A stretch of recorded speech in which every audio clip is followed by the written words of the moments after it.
नमस्कार सभी को, एक बार फिर से स्वागत है एक और नई वीडियो में। और हम पतंजलि योग सूत्र को समझ रहे हैं, छोटे छोटे शब्दों के माध्यम से उसके गूढ़ रहस्य को जानने की कोशिश कर रहे हैं। आज का जो शब्द है वो है विशोका ज्योतिषमति।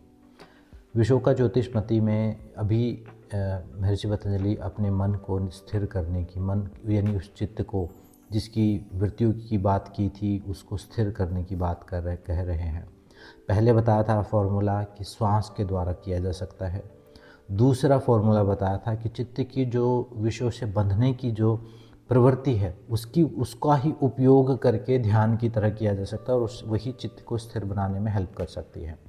आज के सूत्र में बता रहे हैं कि अपने अंदर की जो शोक रहित अवस्था है, विशोका ज्योतिषमति का मतलब अंदर एक शोक रहित जो प्रकाश है उसका भी अगर हम ध्यान करें तो भी चित्त जो है स्थिर हो सकता है।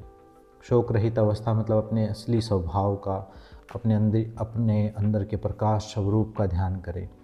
तो ये जो फॉर्मूला है, अब यहाँ पर आप ये सोच सकते हैं कि प्रकाश तो हमें दिखाई नहीं दे रहा है। यहाँ बात विजुअलाइजेशन की है, क्योंकि वो अंदर जब आप कल्पना करते हो तो चाहे आप, क्योंकि वो असली सिचुएशन से, असली परिस्थिति से, असली स्वरूप से मिल रहा है, तो वो ध्यान भी बहुत कारगर हो जाता है और चित्त जो है उसका ध्यान करने पर भी ठहर जाता है। तो यहाँ भी एक फॉर्मूला महर्षि पतंजलि ने दे दिया है और इस फॉर्मूला से वो सारे ध्यान बने हुए हैं जिसमें विजुअलाइजेशन है, जिसमें प्रकाश का ध्यान है, जिसमें ज्योति स्वरूप का ध्यान है, चाहे वो आज्ञा चक्र पर हो, चाहे वो हृदय चक्र पर हो या विभिन्न चक्रों पर हो।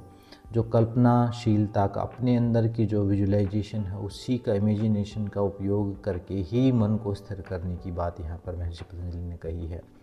तो ये फॉर्मूला है। तो आगे हठ योगियों ने इस फॉर्मूला को पूरी तरह से अप्लाई किया, एक अप्लाइड प्रैक्टिस बनाया, एक अप्लाइड साइंस बनाया इसी फॉर्मूला को उपयोग करके।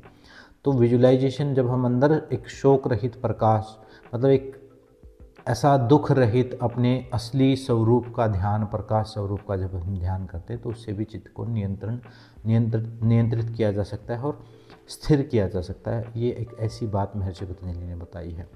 तो इसका भी ध्यान के बारे में हम उपयोग कर सकते हैं। अब आप ये सोच सकते हैं कि मैं सांस के साथ करूं, कि सूक्ष्म विषय पे करूं, कि इस विधि का पालन करूं।